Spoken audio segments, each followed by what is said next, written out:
नमः ओं विष्णुपादाय कृष्णप्रेष्ठाय भूतले श्रीमते कृष्णबलरामस्वामिन्निति नामिने श्रीलप्रभुपादशिष्येषु केवलं व्रजवासिनं वाडववंशावतंसं हंसं ध्वन्तान्तकं नमः।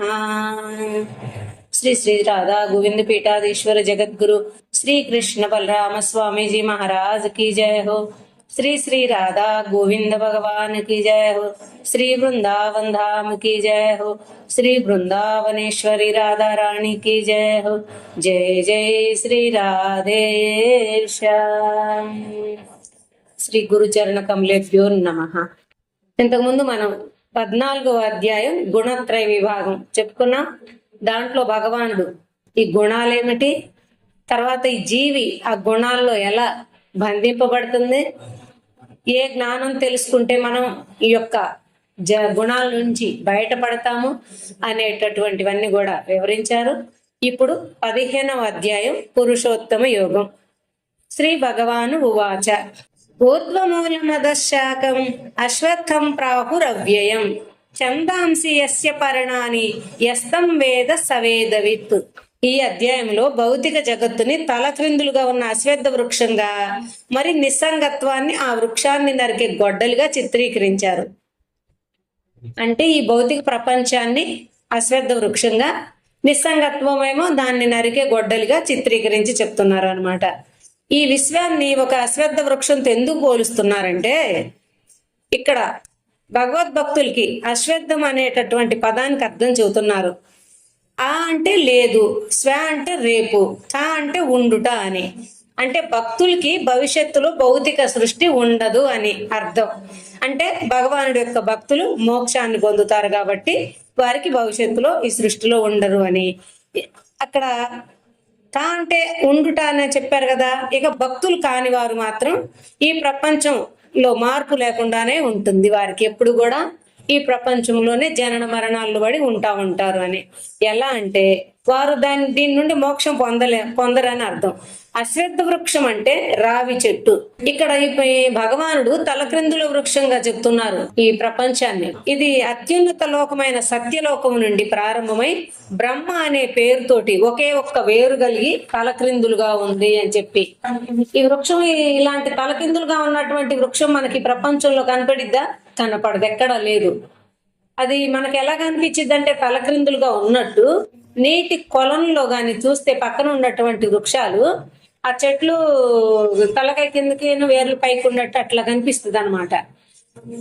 ఇక్కడ ఈ యొక్క ప్రపంచాన్ని బ్రహ్మ దగ్గర నుంచి కూడా ఇది ఏరులతోటి ఉందని, దీని శాఖలు క్రిందకి వ్యాపించి దాని వివిధ పొరలు ఈ విశ్వంలోని వివిధ జీవులతో పోల్చబడ్డాయి. దాని యొక్క ఈ చెట్టు యొక్క వివిధమైనటువంటి పొరలు ఈ విశ్వంలో వివిధ జీవులతోటి పోల్చబడుతున్నాయి. ఈ వృక్షాన్ని తెలుసుకోవడమే వేదసారాన్ని తెలుసుకోవడం అంటున్నారు. అదచ్చోర్ధ్వం ప్రసృత తస్య శాఖ గుణ ప్రవృద్ధ విషయ ప్రబాలాః అదస్య మూలాన్యనుసంతతాని కర్మానుబంధీని మనుష్యలోకే. ఈ తలక్రిందులుగా ఉన్న ఈ అశ్వత్థ వృక్షం భౌతిక ప్రకృతి యొక్క త్రిగుణాలచే నీరు పొయ్యబడి పెంచుతుందన్నమాట. ఈ వృక్షం అంటే ప్రపంచం. ఇది ఎలా పెరుగుతుంది? త్రిగుణాలు. ఈ త్రిగుణాలు అనేటటువంటి మనలో ఉండటం వలన అయ్యే ఆ చెట్టుకి నీరు అవుతున్నాయి అని. ఈ తలకిందులుగా పెరుగుతూ తన శాఖోపశాఖల్ని అత్యున్నతమైనటువంటి జీవి అయిన బ్రహ్మ భగవాను నుండి లెక్కకు రానటువంటి చిన్న సూక్ష్మ జీవి వరకు కూడా వ్యాపిస్తున్నాయి శాఖోపశాఖలు దానివి. బ్రహ్మ నుంచి చిన్న చీమ దోమ ఏదైతే ఉండే చిన్న అతి సూక్ష్మమైన దాని వరకు కూడా వ్యాపించి ఉంది అని. ఈ వృక్షం యొక్క రెమ్మలు శబ్ద స్పర్శ రూప రస గంధాదులనే ఇంద్రియ విషయాల్లాగా చెప్తున్నారు. ఈ ప్రపంచంలో త్రిగుణాలతో ఉన్నటువంటి మనుషులు తర్వాత ఈ ఇంద్రియాలనే ఈ యొక్క చెట్టుతో పోలుస్తున్నారు భగవానుడు. ఈ వృక్షపు వేరులు క్రిందికి పెరిగి నిరంతరం వ్యాప్తి చెందుతూ అంతులేని అంతము లేని కర్మ యొక్క ప్రతిచర్యలను ప్రదర్శిస్తున్నాయి. ఈ వృక్షం యొక్క వేరులు అంటున్నారంటే మన యొక్క కర్మలు, ప్రతి జన్మలో చేస్తున్నటువంటి కర్మలన్నీ కూడా వాటికి అంతం లేదు, అంతు లేదు. ఈ కర్మలను మళ్ళీ కూడా ప్రతి చర్యలను అనుభవించటానికి మరల వస్తానే ఉంటాము. ఒక జీవి ఈ కర్మ ద్వారా కలిగే ప్రతి చర్యలనే ప్రదర్శిస్తూ 84 లక్షల జీవరాశుల్లో తిరుగుతా ఉంటుంది. చేసుకున్నటువంటి కర్మలను అనుభవించటానికి మళ్ళీ ఈ 84 లక్షల జీవజాతుల్లో వస్తా ఉంది. ఎప్పుడైతే ప్రామాణిక ఆధ్యాత్మిక గురువు గారి సహాయాన కృష్ణ భగవానుని సంతోషపరిచి కర్మ యొక్క ప్రతి చర్యల నుండి విడిపడినప్పుడు ఈ భౌతిక ప్రపంచం నుండి ముక్తుడై ఆధ్యాత్మిక ధామాన్ని చేరతాడు. అప్పుడు ఈ యొక్క స్థూల శరీరాన్ని వదిలిపెడతాడు అని. స్థూల శరీరం పోతుంది. ఇక్కడ మనం మరణించినప్పుడు దీన్ని తీసుకెళ్లి అగ్ని సంస్కారం చేస్తున్నారు. కానీ ఇవన్నీ మళ్ళీ కర్మలను తీసుకొచ్చేటటువంటిది సూక్ష్మ శరీరం. ఈ సూక్ష్మ శరీరం ఎప్పుడైతే దహించబడిందో అప్పుడు మనకి జనన మరణాల నుంచి ముక్తులం అవుతాము. ఈ సూక్ష్మ శరీరం ఎలా దీన్ని కాల్చగలుగుతాము? భక్తి అనేటటువంటి అగ్నితోటి ఈ సూక్ష్మ శరీరాన్ని కాల్చివేసినప్పుడు అప్పుడు మనం ముక్తులం అవుతాంలే. ఎప్పుడు దాకా అయితే ఈ సూక్ష్మ శరీరం అంటే కర్మలతోటి ఉండయో మళ్ళీ కూడా వస్తానే ఉంటాము అని. నరూపమస్యేహ తదోపలభ్యతే నాంతో నాదిర్న చ సంప్రతిష్ట అశ్వత్థమేనం సువిరూఢ మూలం అసంగ శస్త్రేణ దృఢేన చిత్వా తతః పదం తత్పరిమార్గితవ్యం యస్మిన్ గతాన నివర్తంతి భూయః తమేవ చాద్యం పురుషం ప్రపద్యే యత్తః ప్రవృత్తి ప్రసృతా పురాణి. జీవులు ఈ సర్వానంద భరితుడైన శ్రీకృష్ణ భగవానులోని భాగాలే. చాలాసార్లు ఇప్పటిదాకా మనకి చెప్తానే ఉండారు. జీవేమిటి, పరమాత్మ ఏమిటి అనేటటువంటివి మళ్ళీ కూడా చెప్తున్నారు. ఈ భౌతికమైనటువంటి ప్రపంచంతో ఈ శరీరంలో ఉండి ఆత్మ సంబంధం కలిగి ఉండటం వలన ఇక్కడ ఇది బాధలకు గురి అవుతా ఉంది అని. శ్రీకృష్ణ భగవానుడు ఈ భౌతిక ప్రపంచాన్ని తలక్రిందులుగా వృక్షంగా పోల్చారు. దాన్ని నిస్సంగత్వం అనే గొడ్డలతోటి ఖండించి దాని వేరుని తవ్వి తీయాలి అని చెప్తున్నారు. ఈ యొక్క వృక్షం యొక్క వేరేమిటి? తవ్వి తీయాలని చెప్తున్నారు కదా. నిస్సంగత్వం అనేటటువంటి అంటే ఈ ప్రపంచంలో మనం నిస్సంగత్వంతో ఉండాలి. నిస్సంగత్వం లేకుండా ఆసక్తి కలిగి ఉండామా ఇంకా ఎప్పుడు కూడా బయటికి రాలేము. దీన్ని ఈ చెట్టును తవ్వి వేరు బయటికి తీయటం అంటే ఆ వేరెవరు? భగవానుడే. ఆ మూలం దేవాది దేవుడైన శ్రీకృష్ణ భగవానుడే. ఆయన్ని తెలుసుకుంటే మానవుడు ముక్తుడవుతాడు. ఎవరైతే శాశ్వతమైనటువంటి ఆనందం కావాలనుకుంటారో వారు సద్గురువుని ఆశ్రయించి వారి ప్రకారంగా భక్తి చేసినట్లయితేనే ఈ యొక్క ధామం నుండి అంటే ఈ యొక్క లోకం మృత్యులోకం నుండి విడిపడిపోయి ఆధ్యాత్మిక ధామాన్ని చేరుకొని అక్కడ ఎప్పుడు కూడా శాశ్వతంగా ఉంటారు. ఈ మార్గం తప్ప ఇంకా ఏరే మార్గం ఏమీ లేదని చెప్తున్నారు. నిర్మాణ మోహాజిత సంగ దోష ఆధ్యాత్మ నిత్యా వినివృత్త కామాః ద్వంద్వైర్విముక్త సుఖ దుఃఖ సంగైర్గచ్చంత్య మూఢా పదమవ్యయం తత్. మోహము నుండి, దురభిమానము నుండి, మరి ప్రాపంచిక సంగత్వము నుండి విముక్తులవ్వాలి. మెయిన్ ఈ మూడు. మోహం వదిలిపెట్టాలి. నా వారు, నాది, నేను, నాది అనేటటువంటి మోహం నుండి బయటపడటము. అభిమానం చాలా పెద్దది ఇది. దురభిమానం నుండి మరి ప్రాపంచిక సంగత్వం నుండి ఎప్పుడైతే ముక్తులయ్యారో అప్పుడు భగవానుని భక్తియుక్త సేవలో వర్తిస్తూ శాశ్వతమైన ఆధ్యాత్మిక ధామాన్ని పొందుతారు అని. మనం భక్తి చేస్తూ ఉంటే కూడా మోహం పోలేదు, అభిమానం పోలేదు, ఈ యొక్క ప్రాపంచిక సంగత్వంలోనే ఉండాము అయితే వీటిల్లోనే ఉంటాము. అందుకని ఫస్ట్ మన భక్తి పెరిగింది, మనం భక్తిలో నిలకడగా శాంతిగా ఉంటున్నాము అని తెలుసుకోవాలంటే మనం ఎంత అభిమానంలో ఉండాము, మోహంలో ఉండామా, లేకపోతే భౌతిక సంగతి ఎప్పుడు కూడా మనసు అక్కడికి వెళ్ళాలి, ఇక్కడికి వెళ్ళాలి, మన వారి దగ్గర కూర్చోవాలి, భక్తి చేయాలంటే కాస్త చేద్దాంలే అని అనుకోవటము, భౌతిక ఆలోచనల మీద ఎక్కువ ఇష్టంగా వినటము, ఇట్లా అంతకాలం కూడా మనము భక్తికి దూరంగానే ఉండామని. न तद्भासयते सूर्यो न शशाङ्को न पावकः यद्गत्वा न निवर्तन्ते तद्धाम परमं मम.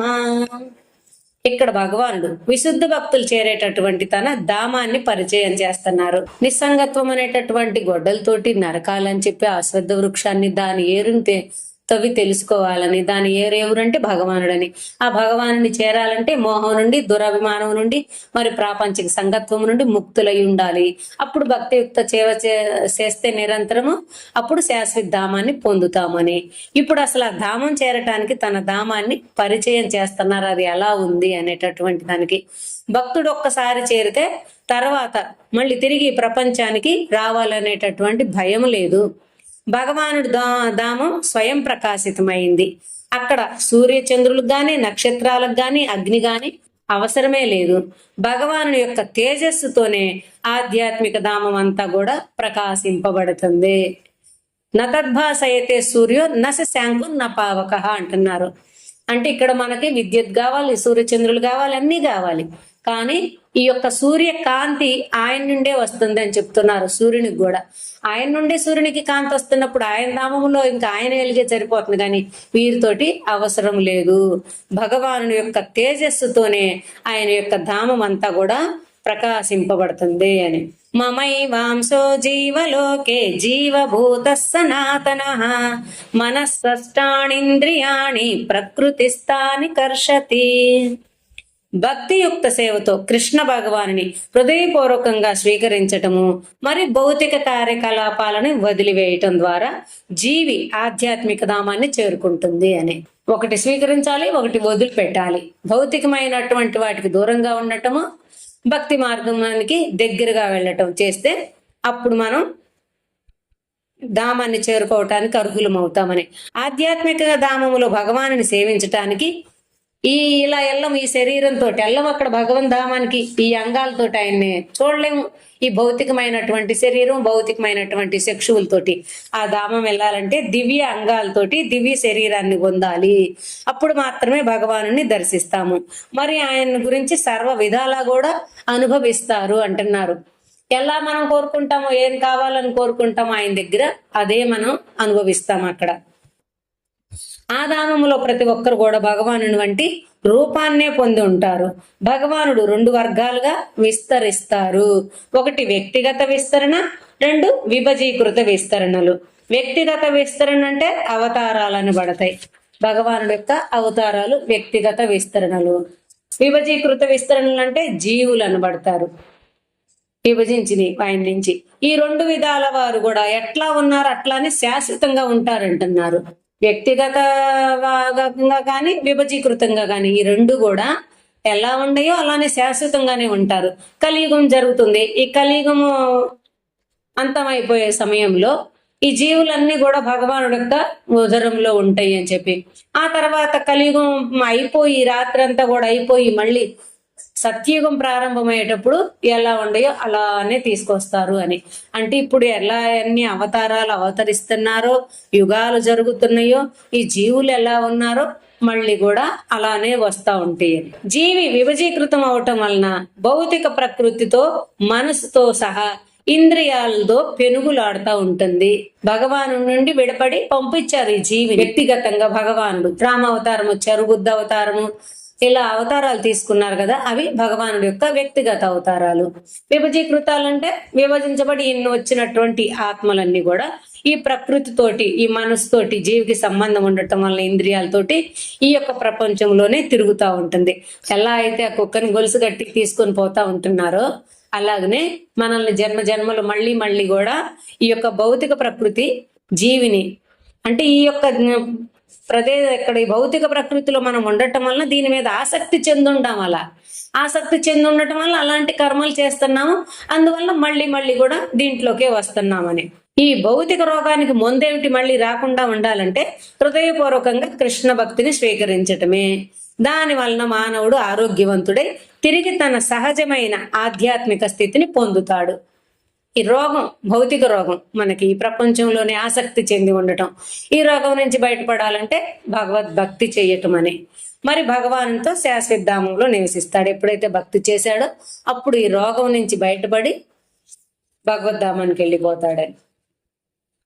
శరీరం యదవాప్నోతి యచ్చాప్యుత్క్రామతీశ్వరః గృహీత్వైతాని సంయాతి వాయుర్గంధాని వాశయాత్.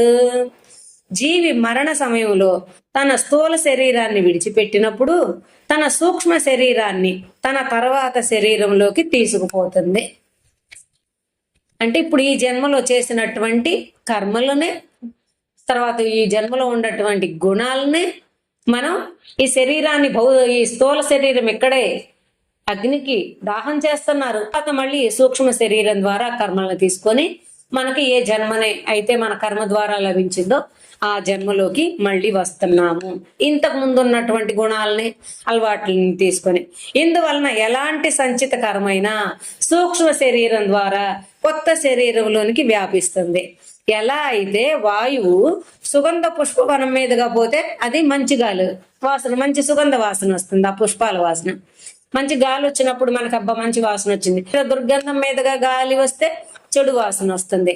అంటే గాలి ఎలా అయితే అది మంచిదైనా చెడునైనా మోసుకుపోతుందో, అలాగే మన మంచి కర్మలైనా చెడు కర్మలైనా సరే మన సూక్ష్మ శరీరం ద్వారా మరు జన్మకి మోసుకుపోబడుతున్నాయి అని. తర్వాత జీవితానికి సుఖ దుఃఖాల్లో తయారవుతున్నాయి. మనం చేసేటటువంటి జన్మలో కర్మలు మన తర్వాత జీవితానికి సుఖంగా ఉండాలన్నా దుఃఖంగా ఉండాలన్నా సరే ఈ సుఖ దుఃఖాలు ఇప్పుడు ఈ జీవితంలో అనుభవిస్తున్నామంటే ఇవన్నీ కూడా ఇంతకు ముందు చేసినటువంటి దాని ప్రకారంగా ఈ జన్మకి వస్తున్నాయి అని.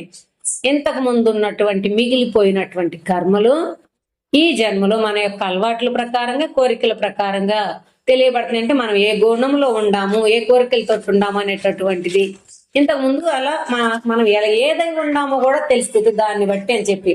ఈ శరీరంలో ఇప్పుడు మన నడవడికని బట్టి సాత్వికులమా, రజోగుణమా, తామసికమా, లేక ఏదన్నా నరకం నుంచి వచ్చామా, స్వర్గం నుంచి వచ్చామా, మనము ఇంతకు ముందు జన్మలో పశుపక్షులమా, మానవుడుమా అనేటటువంటిది కూడా మన వ్యవహారాన్ని బట్టి తెలుస్తుంది. ఉత్క్రామంతం స్థితం వాపి భుంజానం వా గుణాన్వితం విమూఢానాను పశ్యంతి జ్ఞాన చక్షుషః. జీవి శరీరాన్ని ఏ విధంగా వదులుతుందో మరి అది శరీరంలో ఉన్నప్పుడు అది తన ఇంద్రియాలతోటి ఏ విధంగా అనుభవిస్తుందో అజ్ఞానులు తెలుసుకోలేరు అంటున్నారు. ఈ శరీరంలో జీవి ఎక్కడుందో అది ఈ త్రిగుణాలతోటి ఎలా ఉంటుందో సంబంధం కలిగి ఉండంగానే మన లోపలే త్రిగుణాలు ఉంటాయి, కానీ మనకు తెలియదు. అది అంటే మనం అజ్ఞానంతో ఉండటం వలన అర్థం చేసుకోలేకపోతున్నాం. కానీ జ్ఞాన చక్షువుల్ని పెంపొందించుకున్న వారు దీన్ని అంతటిని కూడా చూడగలుగుతారు అంటున్నారు. అంటే ఏ విధంగా శరీరం పోయేటప్పుడు ఈ జీవి ఎలా వెళ్ళిపోతుందో, ఈ శరీరంలో ఉన్నప్పుడు ఎక్కడ ఉందో, తర్వాత దీని యొక్క ఆసక్తి ఏమిటో అనేటటువంటిది మొత్తం కూడా జ్ఞానం తెలుసుకున్నటువంటి వాడు దాన్ని చూడగలుగుతున్నాడు. అంటే ఆత్మ సాక్షాత్కారం పొందుతున్నాడు అని. యతంతో యోగినశ్చైనం పశ్యంత్యాత్మన్యవస్థితం యతంతోప్యకృతాత్మానో నైనం పశ్యంత్యచేతసః. బుద్ధిమంతులైన వారు ఆధ్యాత్మిక దృష్టిని వృద్ధి చేసుకోవటానికి శాస్త్రాధ్యయనం చేసి ఆధ్యాత్మిక జీవితాన్ని సాధన చేస్తారు. బుద్ధిమంతుడైనటువంటి వాడు అని చెప్తున్నారు. చాలా బుద్ధిమంతులైనటువంటి వారు డిగ్రీలు సంపాదన చేసి అంటే మంచిగా చదువులు చదివి జాబులు చేసుకున్నటువంటి వాడిని చాలా తెలివి కల్లాడు అని అనుకుంటున్నాం. వినమ్రంగా ఉన్నటువంటి వాడిని బుద్ధిమంతుడు, చాలా మంచిగా వ్యవహరిస్తాడు అనుకుంటున్నాం. ఈ బుద్ధి భౌతికమైనటువంటిది. ఏ బుద్ధి అయితే మన ఆత్మ జ్ఞానాన్ని తెలుపుతుందో అదే నిజమైనటువంటి బుద్ధి. అలా బుద్ధిమంతులైనటువంటి వారు ఆ భగవానుని తెలుసుకోవటానికి శాస్త్ర అధ్యయనం చేసి ఆధ్యాత్మిక జీవనం సాధన చేస్తారని కేనోపనిషత్తులో వివరిస్తుంది. అంటే ఎవరైనా సరే వారి లోపల ఉన్న ఆత్మ పరమాత్మని ఈ భౌతిక చక్షువుల ద్వారా చూడలేరు. కానీ ఆ ఆత్మ పరమాత్మ మన లోపల ఉండటం మూలానే మనము ఈ యొక్క కళ్ళతోటి భౌతిక ప్రపంచాన్ని చూడగలుగుతున్నాం. ఆత్మ పరమాత్మ మన లోపల ఉండే కానీ మనం చూడలేకపోతున్నాం. వారు మన లోపల ఉండటం వల్ల మనము ఈ ప్రపంచాన్ని చూడగలుగుతున్నాం మన కన్నుల ద్వారా. కానీ ఎప్పుడైతే ఆధ్యాత్మిక సాధన ద్వారా దివ్య దృష్టిని పెంపొందించుకున్నామో అప్పుడు ఆత్మను చూడగలుగుతాము. ఇంకా ఎవరైతే అనన్యమైన భక్తితో కృష్ణ భగవానుని లీలలు వినటము, మరి ఆయన పవిత్ర నామాన్ని కీర్తించడం, హరినామ జపం చేయటం వంటి ఆధ్యాత్మిక జీవితాన్ని సాధన చేస్తారో వారు ఆత్మ చాలా సూక్ష్మమై మరి శరీర అంతర్గతంగా ఉన్నా కూడా దాన్ని చూడగలుగుతారు అని చెప్పి. భక్తి లేనటువంటి వారి హృదయాలు కలుషితమై ఉండటం వలన దేహం చైతన్యవంతమైందని వారికి తెలిసినా కూడా వారు ఆత్మ అర్థం చేసుకోలేరు. దేహం చైతన్యం అవుతుందని అంటే లోపల జీవుడు ఉండాడని ప్రతి వారికి తెలుసు. ప్రాణం పోయేటప్పుడు అంటున్నారు, ఏమి చదువుకోనటువంటి వారు, భజన భక్తి చేయనటువంటి వారు కూడా ఈ జీవుడు ఎప్పుడు పోతాడో, లేకపోతే జీవుడు వెళ్ళిపోయాడా అని. అంటే ఒక జీవి ఉన్నది లోపల, జీవుడు ఉన్నాడని తెలుసు, కానీ దాన్ని అర్థం చేసుకోవటానికి ప్రయత్నం చేయరు, అసలు అర్థం కూడా చేసుకోరు అని. యదాదిత్య గతం తేజో జగద్భాసయతే అఖిలం యచ్చంద్రమసి యచ్చాగ్నౌ తత్తేజో విద్ధి మామకం. ఈ ప్రపంచంలో అంధకారాన్ని తొలగించే సూర్యుని యొక్క శక్తి, చంద్రుని యొక్క కాంతి, అగ్నికి దహింపజేసే శక్తి మొత్తం కూడా భగవాను నుండే వస్తున్నవి వారికి అని. అహం వైశ్వానరో భూత్వా ప్రాణినాం దేహమాశ్రితః ప్రాణాపాన సమాయుక్తః పచామ్యన్నం చతుర్విధం. ఇక్కడ చాలా మంది ప్రసాదం తీసుకునేటప్పుడు అహం వైశ్వానరో చదువుతారు మంత్రాన్ని. అది కాదు, వైష్ణవులు దాన్ని చదవరు. మహాప్రసాదే గోవిందే నామ బ్రహ్మణే అని చెప్పి మహాప్రసాద మంత్రాన్ని చదువుతారు. ఇది భక్తులు కాని, వైష్ణవులు కానటువంటి వారు దీన్ని చదువుతారు అనమాట. ఎక్కడైనా సరే తీసుకుంటుంటే ఆ నీళ్ళు ఇలా తిప్పేయటము, అహం వైశ్వానరో భూత్వా అంటే ఆయనకు పెడుతున్నాము అన్నట్టు, తింటాం వీరు ఆయనకు పెడుతున్నట్టు చెప్తుంటున్నారు. అది ప్రసాద రూపంగా అయితే, అంటే భగవానుడికి నివేదించిన తర్వాత దాన్ని మనం తీసుకుంటున్నప్పుడు మహాప్రసాదే గోవిందే నామ బ్రహ్మణే వైష్ణవే స్వల్ప పుణ్య వ్రతాన్ రాజన్ విశ్వాసం నైవ జాయతే రుదంతి పాతక సర్వే నిశ్వసంతి ముహుర్ముహుర్ ఆహా కృత్వ ఫలాయంతి జగన్నాథ్ అన్నభక్షణాత్ అని మహాప్రసాద మంత్రం చదువుకుంటాం. కొంతమంది, చాలా మంది ఈ అహం వైశ్వానరో చదువుతారు అనమాట. ఇక్కడ దీనికి భగవానుడు చెప్తున్నారు. అంటే ఇక్కడ ఈ యొక్క మండే శక్తి, సూర్యుని శక్తి, చంద్రుని యొక్క కాంతి అన్ని కూడా భగవాను నుండి వస్తున్నాయి అని చెప్పారు కదా పైన. అలాగే ప్రతి జీవి లోపల ఉపస్థితమై ఉన్న జఠరాగ్నిని కూడా నేనే. మన లోపల ఉన్నటువంటి జఠరాగ్ని, 3 అగ్నులు ఉన్నాయని ఇంతకు ముందు శ్లోకాల్లో చెప్పుకున్నాము. జఠరాగ్ని, ధావాగ్ని, బడవాగ్ని. ఈ జఠరాగ్ని రూపంలో భగవానుడు లోపల ఉన్నారు. 2 వాయువుల్ని పైకి కిందకి పోయేలా చేయటం ద్వారా ఆహార పదార్థాలని జీర్ణం చేస్తున్నారు, మనం తీసుకున్నటువంటి ఆహారాన్ని. అంటే కృష్ణ భగవానుడు జఠరాగ్నిగా జీవులకి చతుర్విధ ఆహార పదార్థాలని, అంటే రోటీలు గాని, అన్నము అంటే నామిలి మింగేవి, తర్వాత చప్పరించేవి, తర్వాత జ్యూసుల్లాగా పీల్చుకొని తినేవి, తర్వాత పానీలాగా, నీళ్లులాగా, ఏదన్నా మజ్జిగలాగా ఇలా తాగే పదార్థాలు, ఇవి 4 రకాలు చెప్పారు. 4 విధాలైనటువంటి పదార్థాలని కూడా ఆయన జీర్ణం చేస్తున్నారంటే ప్రతి జీవి లోపల జఠరాగ్నిగా ఉండి భగవానుడు జీర్ణం అవటానికి సహాయపడుతున్నారని.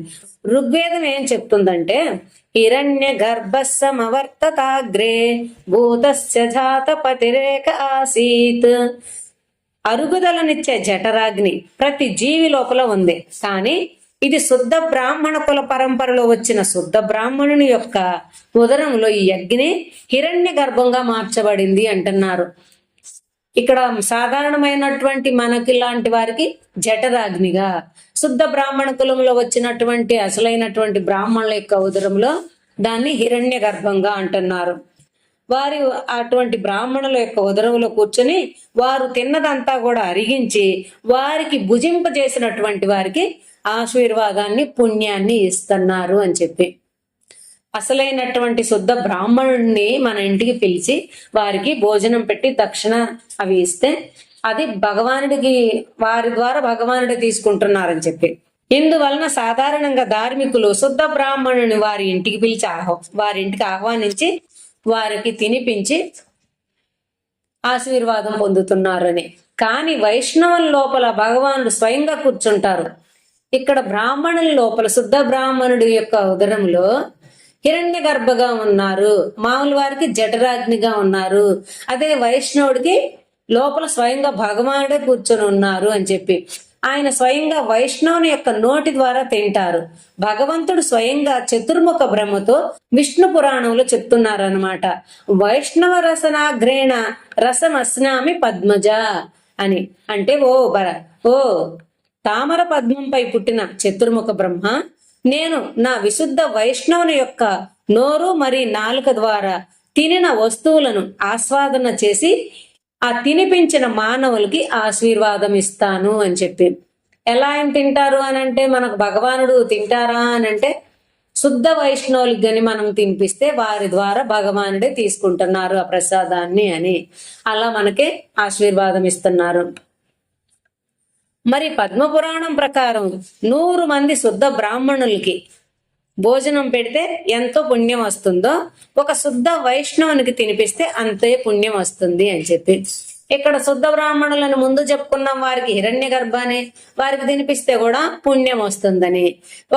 ఇక్కడ వైష్ణవుడికి తినిపిస్తే మంచి వైష్ణవులకి భగవానుడి దాన్ని వారి హృదయం లోపల నుండి తీసుకుంటున్నారని చెప్పి. ఇక్కడ 100 మంది శుద్ధ బ్రాహ్మణులకి తినిపిస్తే ఎంత ఫలమో, ఒక వైష్ణవుడికి తినిపిస్తే అంత ఫలం వస్తుంది అని చెప్పి. అంటే ఏ కులమైనా సరే వైష్ణవుడు బ్రాహ్మణుడి కంటే పైనుండారు అని. అలా అని చెప్పి మన లాంటి వారిని వైష్ణవులు అయ్యారు చాలా మంది. తర్వాత వారు శుద్ధ వైష్ణవులై వారు మోక్షానికి పొందటానికి అర్హులు అవుతారు. కానీ ఇలా భగవానుడు వారి హృదయంలో ఉండి తినటానికి అంతటి శక్తిని పొందలేమన్నమాట. అది శుద్ధ బ్రాహ్మణ కులంలో వచ్చి తర్వాత శుద్ధ వైష్ణవ గురు పరంపరలో ఉండి పరమ భక్తుడైనటువంటి ఆ బ్రాహ్మణుడైన వైష్ణవుని యొక్క లోపల ఉండి భగవానుడు తీసుకుంటారు అని. సర్వస్య చాహం హృది సన్నివిష్టో మత్త స్మృతి జ్ఞానమపోహనంచ వేదైశ్చ సర్వైరహమేవ వేద్యో వేదాంత కృద్వేద విదేవ చాహం. ఇక్కడ పరమాత్మగా శ్రీకృష్ణ భగవానుడు జీవులకి తమ శారీరక ఇంద్రియాల ద్వారా సర్వవిధ జ్ఞానాలని పొందటానికి సహాయపడుతున్నారు. అంటే భగవానుడు మన యొక్క ప్రతి వారికి కూడా ఇంద్రియాల ద్వారా సర్వవిధ జ్ఞానాలను పొందటానికి ఆయన వల్లనే మనం ఫలానా ఇది చూస్తున్నామనంటే ఏదైనా సరే ఇది ఒక ఇంద్రియము, మాట్లాడుతున్నామంటే ఒక ఇంద్రియము, స్పర్శ తీసుకుంటున్నామంటే అదొక ఇంద్రియం. ఒక వస్తువును పట్టుకుంటే ఇది ఫలానా వస్తువు వేడిగా ఉంది, చల్లగా ఉంది, లేకపోతే ఫలానా మిర్చి ఉంది, ఏది అయినా కూడా ఆయన వల్లనే మనకు ఆ ఇంద్రియాల ద్వారా మనం వాటిని గ్రహించగలుగుతున్నామని. మహాభారత ఉక్తముగా అంతఃప్రవిష్ట శాస్త్రజనానం అని చెప్తున్నారు మహాభారతంలో. నేను జీవులందరి హృదయంలో వారికి బోధకునిగా ప్రవేశిస్తాను. ప్రతి వారి హృదయంలో పరమాత్మ ఉన్నారు కదా, ఆయన సహాయం చేస్తారు. ఎలా? వారికి చైతన్యమైన పరమాత్మను తెలుసుకోవాలని కోరుకుంటే భక్తులు భగవంతుడిని తెలుసుకోవాలి, ఆత్మ ఏమిటి పరమాత్మ ఏమిటి అని తెలుసుకోవాలని కోరుకుంటే వారిని శుద్ధిపరిచే ఆధ్యాత్మిక జ్ఞానాన్ని అనుగ్రహిస్తున్నారు, ఆ మార్గంలో నడిపిస్తున్నారు. వారి యొక్క ఆలోచన విధానంగా వారికి సహాయం చేస్తున్నారు. అలాంటి వాతావరణం, అలాంటి మార్గాన్ని, అలాంటి వారి సాంగత్యాన్ని కలిగించడానికి కూడా భగవానుడు సహాయం చేస్తారు. కానీ ఎవరికైతే ఆ ఆలోచన లేదు, ఈ భౌతిక ప్రపంచం సంబంధమే కొనసాగించాలని ఈ భౌతికమైనటువంటి ఆసక్తులతో ఉండారో వారి కోరిక ప్రకారంగా వారికి ఈ జ్ఞానాన్ని మరుగున పెడుతున్నారు. ఆత్మ జ్ఞానాన్ని కావాలని అనిపించదు వారికి, ఎందుకంటే వారి కోరిక ఎలా ఉందో భగవానుడు అలానే సహాయం పడుతున్నారని. ఇందుట్లో చాలా మంది అంటారు, ఆయన ఎప్పుడు పిలిస్తే వస్తాము, రండమ్మ గుడి కంటే, ఆయన అనుగ్రహం ఎప్పుడు కలిగిద్దో ఆయన పిలిచినప్పుడు వస్తామంటున్నారు. అంటే ఆయన పిలిచినప్పుడు రావటానికి, ఆయన చెప్పినప్పుడు రావటానికి మనం అంత భక్తులమా? లేకపోతే ఆయన మన కోసం రెడీగా కూర్చున్నారా? మనం ఏం చేసామని ఆయన మనల్ని పిలుస్తారు? అంత తెలుసా? ఇప్పుడు ప్రతి వారికి మోదీకి తెలుసు, మోదీకి మనం అందరం తెలుసా? ఉండారని చెప్పి తెలుసు, ఇన్ని కోట్ల మంది ఉండారు భారతదేశంలోనని చెప్పి అంతే. కానీ ఎవరెవరైంది మనం ఏం తెలియదు. అలాగే భగవానుడికి కూడా పరమాత్మగా ప్రతి వారి హృదయంలో ఉండారు, చూస్తున్నారు. ఎవరైతే తనను ఆశ్రయించి పరమ భక్తులయ్యారో అటువంటి వారి యొక్క బాధ్యత స్వయంగా భగవానుడు తీసుకుంటున్నారు. అటువంటి ఎప్పుడైతే మనం హృదయపూర్వకంగా భగవద్జ్ఞానం కావాలనుకుంటామో దానికి సహాయం చేస్తున్నారు. వద్దు అనుకొని అసలు ఆ విషయమే తెలుసుకోవాలని లేకుండా భౌతిక ఆసక్తితో ఉండము, దీనిలోనే పంపిస్తున్నారు. అంటే అలా చెయ్యలేదు అయితే భగవానుడు కర్మకెవరు బాధ్యులు అవుతారు? ఒక్కొక్కసారి చాలా మంది వ్యతిరేకంగా మరి ఆయన శివాజ్ఞలందే చీమైనా కుట్టదంటున్నారు, ఆకైనా కదలదంటున్నారు కదా, మిమ్మల్ని భక్తి చేయమంటున్నాడు, మమ్మల్ని ఫలానా ఇక్కడ కూర్చొని మాట్లాడుకోమంటున్నారు, మాకు కూడా భక్తి చేయాలని కోరిక కలిగితే మేము కూడా వస్తాం కదా అని మాట్లాడుతున్నారు. అర్థం ఏమిటంటే వారి తప్పేమీ లేదు అన్నట్టు. ఎప్పుడైతే కావాలి ఆకలి అవుతుందని అనుకున్నప్పుడు అక్కడ కూర్చుంటే తినాలని అనుకుంటే రాదు అది. దానికోసం మనం ప్రయత్నం చేసి దాన్ని వండితే గానీ రాదు అది.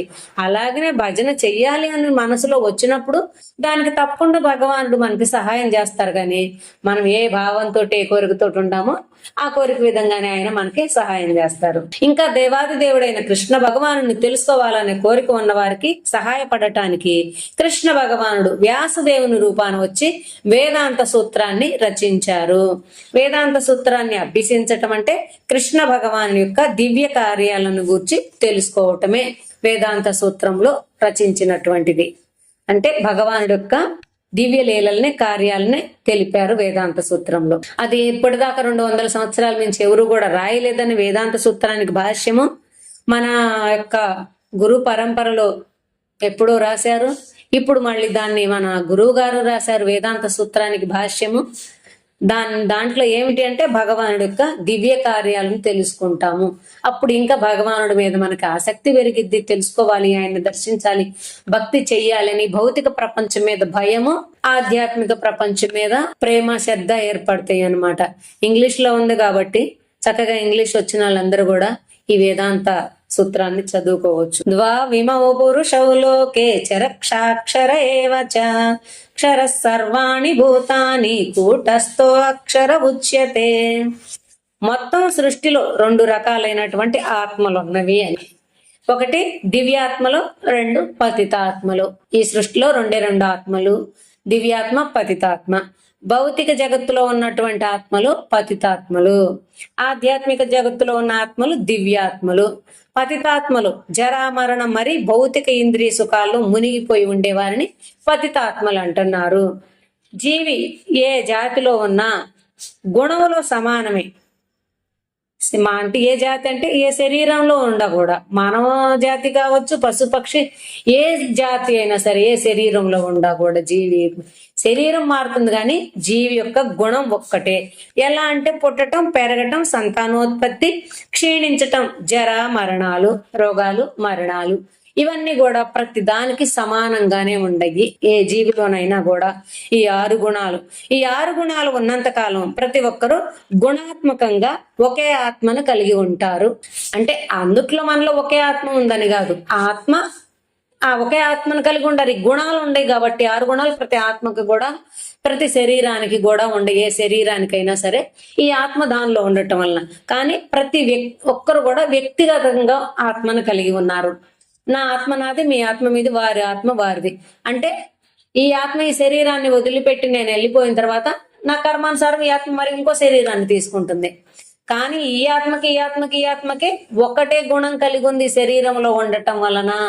అది ఏ శరీరంలో ఉండా 84 లక్షల జీవరాశుల్లో ఉండా కూడా ఏ శరీరాన్ని తీసుకున్నా ఈ 6 గుణాల్లోనే ఉండయి అని చెప్పి. ఉత్తమ పురుషస్త్వన్య పరమాత్మ్యత్యుదావృత యో లోకత్రయమావిశ్య అభివ్యక్తవ్య ఈశ్వర. 2 ఆత్మలు చెప్పారు, పతితాత్మ, దివ్యాత్మ. ఈ ఆత్మలు ఇలా కాకుండా 2 కాకుండా, ఆత్మే కాకుండా పరమాత్మ కూడా ఉంది. ప్రతి వారి లోపల ఉన్నటువంటి పరమాత్మ స్థానికుడై ఉన్నాడు. లోపల జీవికి ఆత్మ ఉంది, ఆత్మ పక్కన పరమాత్మ కూడా ఉన్నాడు అన్నమాట. ఇక్కడ భగవానుడు ఆ పరమాత్మ గురించి మాట్లాడుతున్నారు అని.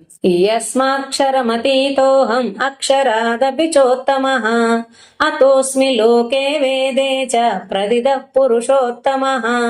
ఈ ఆత్మకి పరమాత్మకు కూడా భగవానుడు అవతలు ఉండారు. దివ్యాత్మలకైనా పతితాత్మలకైనా పరమాత్మ ఉండారు కదా ప్రతి జీవి లోపల.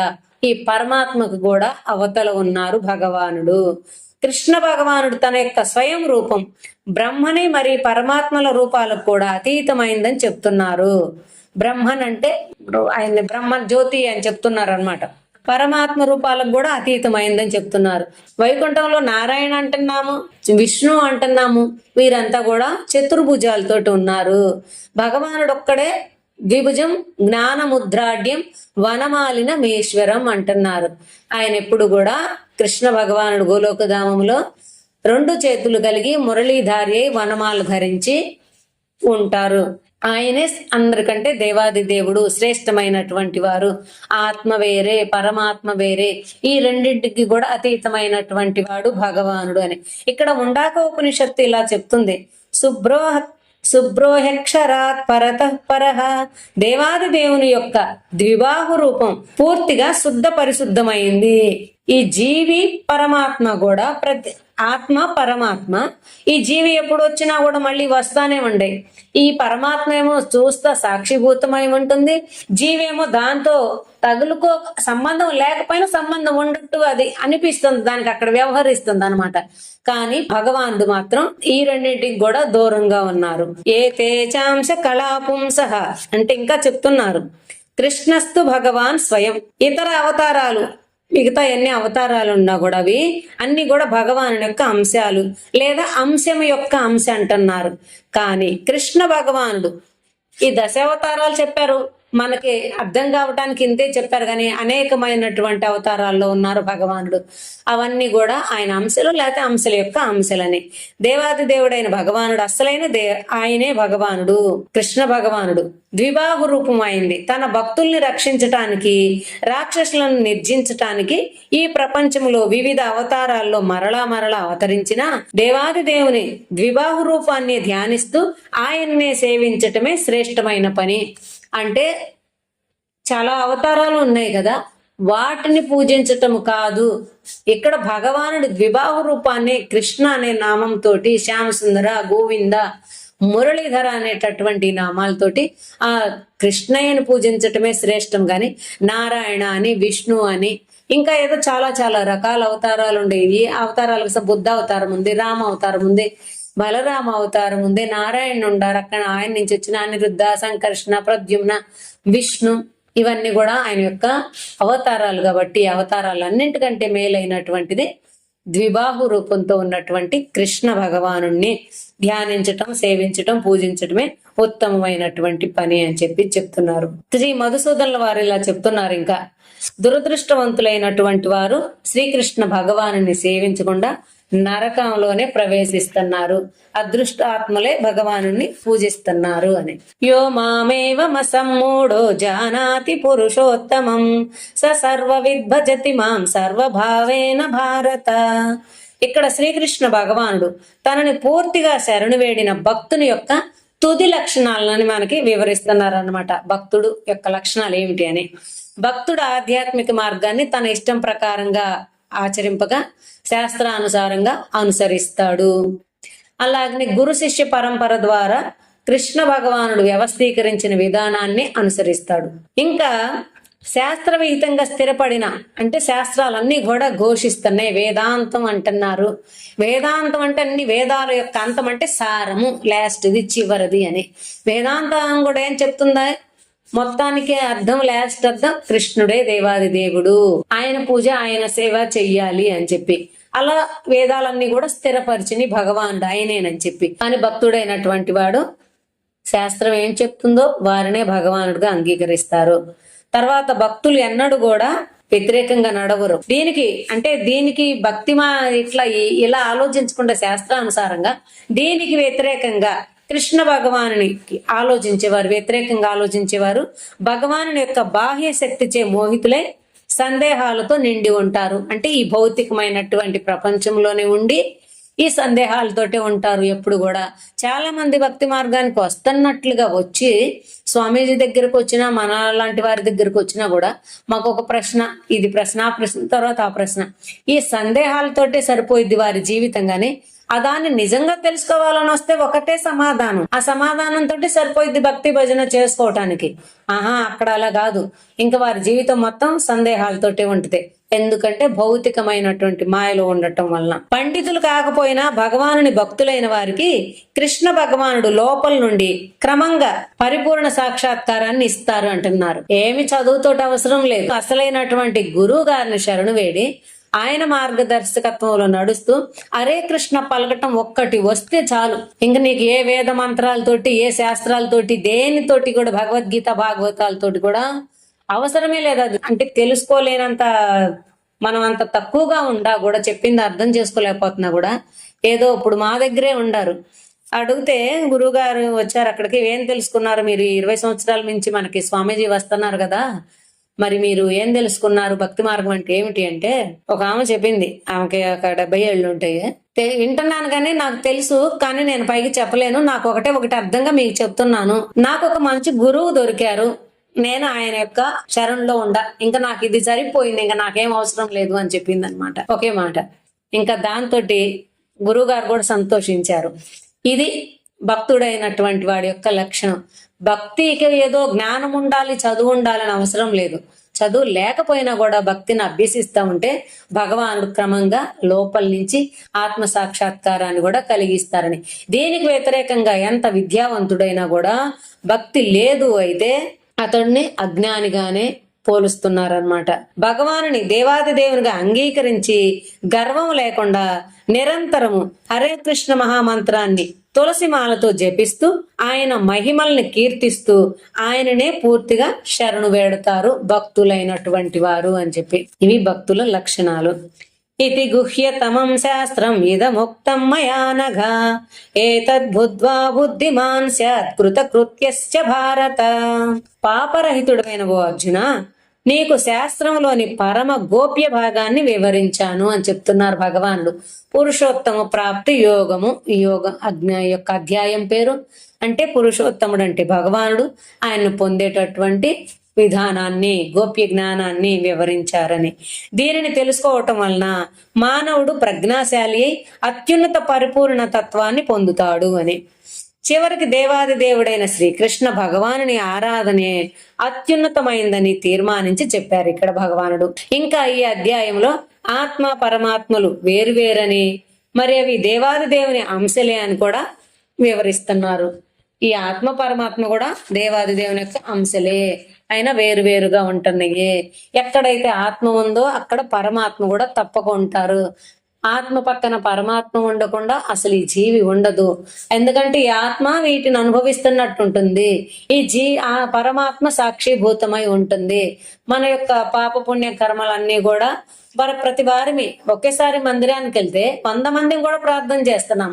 ఈ యొక్క సృష్టిలో ఒకడికి యాక్సిడెంట్ అయింది, ఒకడు మంచిగా ఉన్నాడు, ఒకడు సంతోషంగా ప్రార్థన చేస్తున్నారు, ఒకరు ఏదైనా సరే అనేక రకాలైనటువంటి బాధల్లో ఉండాలి, సుఖాల్లో ఉండాలి, ప్రార్థనలు చేసుకుంటున్నాం కదా. ఎలా వింటున్నారు ఆయన? ఇవన్నీ పరమాత్మ స్వరూపంలో ప్రతి వారి హృదయంలో ఉన్నారు ఆయన. మన అన్ని ప్రార్థనలు కూడా ఆయన తీసుకుంటున్నారు. ఆ ప్రార్థన చేసేటటువంటి సమయంలో మన భావన, మన దృఢత్వం ఎలా ఉందో అలానే మనకి ఫలితాన్ని ఇస్తా ఉంటారు. అది ఇక్కడ 4 రకాలైనటువంటి చెప్పారు. ఆర్తితోటి చేస్తామా, జిజ్ఞాసతోటి చేస్తామా. ఆర్తో జిజ్ఞాస అర్ధార్థి జ్ఞానిచ భరతర్షభ అని చెప్పి. కష్టాలు వచ్చినప్పుడు చేసేది ఆర్తితో చేసేది, ఆర్తో జిజ్ఞాసు జ్ఞానం కావాలని తెలిసేది, అన్ని తెలుసుకోవాలి, ఏదో తెలుసుకోవాలి అనుకొని. అర్ధార్థి అంటే డబ్బు కోసం, డబ్బు కావాలి, ఏం చేస్తే వస్తుంది, పెద్ద యజ్ఞాలు చేద్దామా, యాగాలు చేద్దామా, పేరు పలుకుబడులు ఎలా వస్తాయి అని చెప్పి చేసేటటువంటి జ్ఞానాన్వేషణ చేసేది. తర్వాత ఈ ప్రపంచంలో ధర్మ అర్థ కామ మోక్షాలు ఇవన్నీ కూడా ఈ త్రిగుణాల లోపలే ఉండయి అని చెప్పి. అసలైనటువంటి భక్తుడు ఎప్పుడు కూడా మోక్షాన్ని కోరుకోడు, భగవంతుడికి సేవకుడిగా ఉండాలని అనుకుంటాడు. ఆయన ఎప్పుడు కూడా సేవిస్తూ ఉండాలని, ఆయన లీలల్ని దర్శిస్తూ ఉండాలని, శ్రవణం చేస్తూ ఉండాలని అని భక్తుడు కోరుకుంటాడు. అందుకని ఈ ధర్మ అర్థ కామాలు కూడా ఎక్కడికి వెళ్ళినా కూడా చాలా విశేషంగా ప్రతి మందిరంలో ఆ యొక్క పూజారులు చదువుతుంటారు ధర్మార్థ కామ మోక్షేషు అని చెప్పి. ఇవి వైష్ణవుడైనటువంటి వాడికి వాడి కర్మలో ఏది ఉండయో అదే వస్తాయి. కాబట్టి కావాల్సింది భక్తి. భగవానుడు అన్నీ ఇస్తారని చెప్తున్నారు. మనకు ఐశ్వర్యం ఇస్తారు, ఆరోగ్యం ఇస్తారు, ఆయుష్ ఇస్తారు, ఏదైనా ఇస్తారు ఆయన్ని సేవిస్తే త్వరగా. కానీ భక్తిని మాత్రం ఇవ్వరు అంటున్నారు. ఎందుకని భక్తిని ఇవ్వరు అంటే, ఎప్పుడైతే నిజమైనటువంటి హృదయపూర్వకంగా భక్తి చేస్తామో ఆ భక్తుడికి వెనకమాలు ఉండాలి అనమాట భగవానుడు. ఆయన భక్తుడి యొక్క వశంలో ఉంటారు, అనన్యమైనటువంటి భక్తుల యొక్క వశంలో ఉంటారు భగవానుడు. ఇలాంటివన్నీ చిన్న చిన్న వస్తువులు, పిల్లలు ఏడుస్తుంటే వాడికి బాల్ కావాలి, లేకపోతే బొమ్మ కావాలి, త్వరగా ఇచ్చేస్తాం. వాడు పెద్దది ఏదన్నా అడిగితే ఇస్తామా? ఇవ్వం కదా. అలానే భగవానుడు మోక్షాన్ని కూడా ఇచ్చేస్తున్నారు, ఆయువు ఇస్తున్నారు, ఆరోగ్యం ఇస్తున్నారు, ధనం ఇస్తున్నారు, సుఖాలు ఇస్తున్నారు, ఏదైనా ఇస్తారు. కానీ భక్తిని ఇవ్వటానికి చాలా సంకోచించి వాడికి పరీక్షలు పెట్టి ఆ తర్వాత గాని పరిపూర్ణంగా అవ్వదనమాట ఆ భక్తి. అప్పుడు అలా పరిపూర్ణమైనటువంటి ఆ భక్తుడి యొక్క వశంలో ఉంటారు భగవంతుడు. అందుకని భక్తి రావటం చాలా కష్టం. ఎన్ని కష్టాలు వచ్చినా భక్తి మార్గాన్ని వదలకుండా అనన్యమైనటువంటి భక్తి చేయగలిగినప్పుడు భగవానుడి యొక్క శరణలో ఉంటాము. మనము ఆయన్నే పొందుతాము, భగవానుడిని, ఆ పురుషోత్తముణ్ణి. ఇదే ఈ అధ్యాయం యొక్క సారమని ఇలా దీన్ని చెప్పి ముగించారు ఈ అధ్యాయాన్ని భగవానుడు. శ్రీకృష్ణ అర్పణమస్తు. జై శ్రీరాధే.